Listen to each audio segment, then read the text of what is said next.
Hello and welcome to Sickbiker Studio. Here is Danny. Today I've got two nice forks and we're gonna talk about rigid forks. When would I consider putting rigid fork an upgrade for your bike? Now, first off, what an upgrade in my opinion means. By upgrading my bicycle, I'm changing some parts, not just for the lighter ones or more expensive ones, but for the parts that will work better for me, they will suit my bike better, maybe my needs, my riding style, and they just look as I like my bike to look, because look of the bike is really crucial.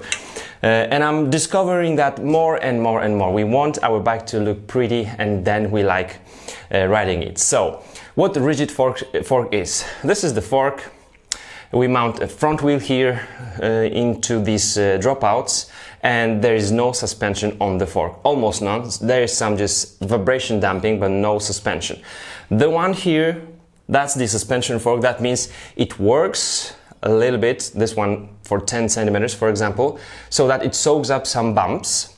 And why would I want to upgrade my bike, for example, with the rigid forks? I'm gonna tell you what we gain, what we lose, what will be the cost of it. But first off, three situations in which I would consider upgrading my bike with the rigid fork.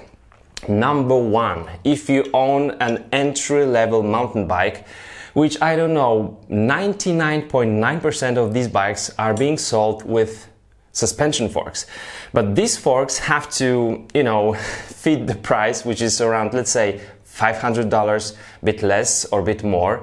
If it's $250 with a suspension fork, forget about that fork. It can be even dangerous. It should not be called a mountain bike suspension fork.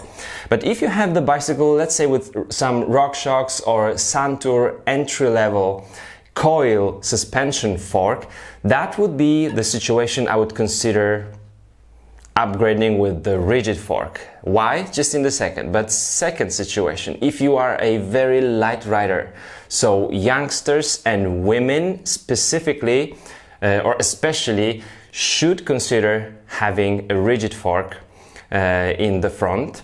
And third, of course, your riding style and the terrain you are going through. So if it's a super rough terrain, especially many roots and high rocks, the entry-level coil fork will still be better than the rigid fork, because the rigid fork will not allow you to go fast. You will go through that terrain, no problem, but not as fast and not as comfortable as on the entry-level suspension fork.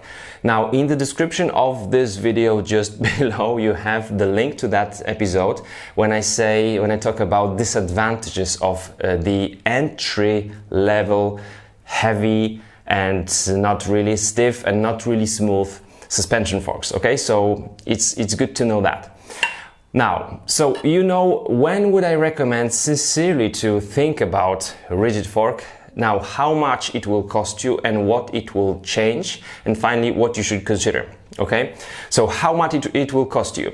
I have here the Carbon Cycles exotic forks. One of these I'm going to use for my project, which is the Kona Explosive, the 27.5 inch wheels. The only thing I'm waiting for is the Shimano Diore Groupset 2017 or 18, which should be available in the stores in May. So hopefully I'm gonna buy it soon, and then you will see my project.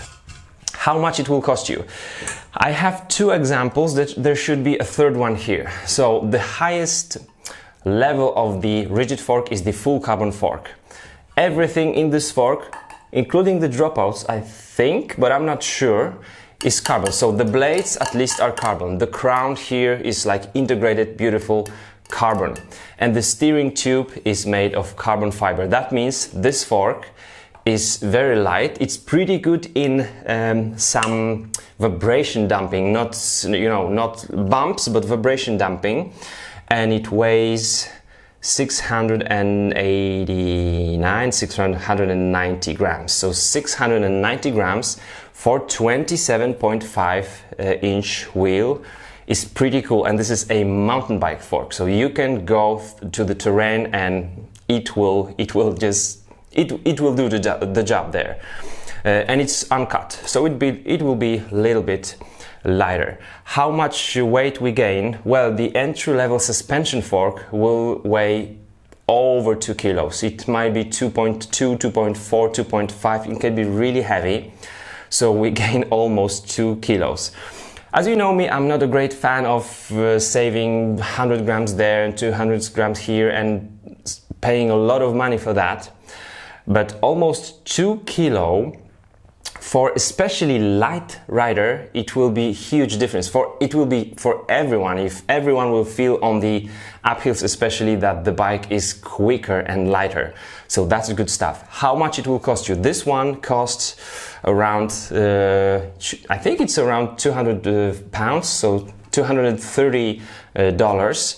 And for that price, you're not going to be able to buy a really good suspension fork, because good suspension fork will be will start from $500 and can go way up in the sky with the price.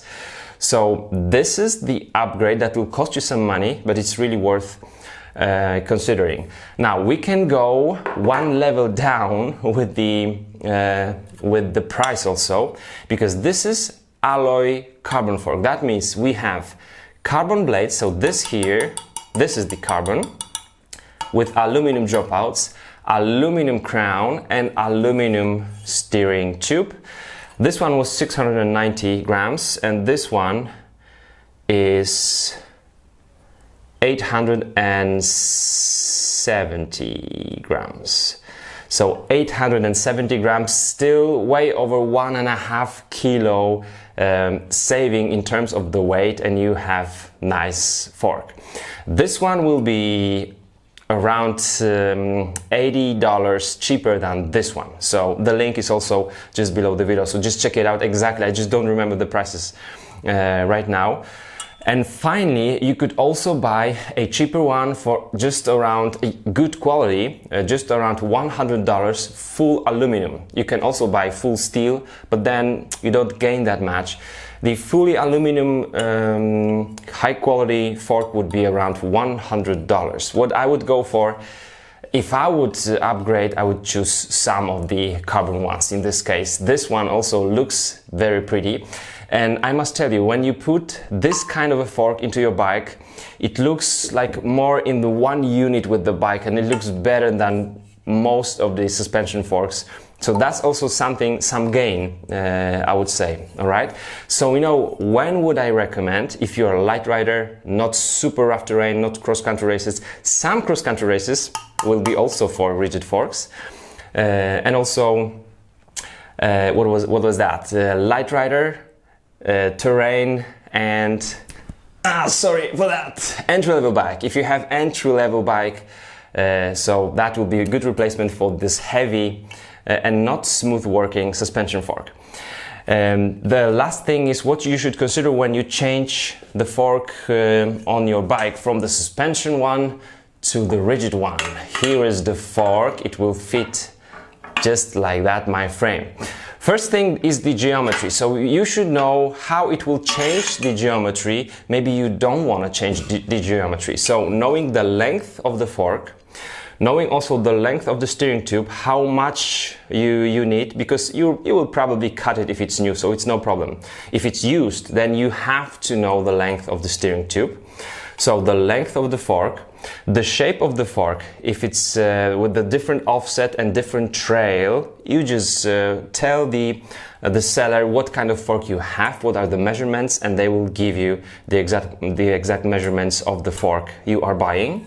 And finally, here in the head tube, we have two bearings. This is the headset, and we have to make sure these bearings will fit the steering tube and the race on the fork we are buying. So we have to know what should be the size. For example, this one is tapered, so smaller bearing here at the top and a larger one at the bottom.